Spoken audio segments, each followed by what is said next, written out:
Millennia of waves etching away at the California coast have created some of the most sought-after beachfront real estate on the planet.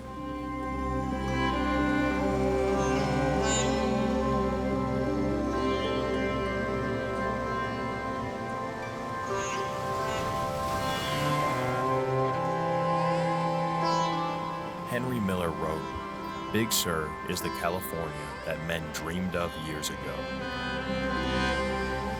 The earth as the Creator intended it to look."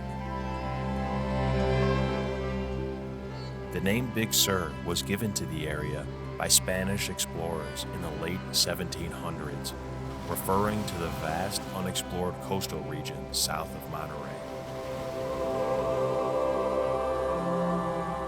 Although California highways provided convenient access to remote regions across the state, their construction raised concerns from many residents about the impact of development on the environment. Today, 60% of the Big Sur coast is protected by the California government or owned privately, safeguarding the region's natural beauty for generations to come.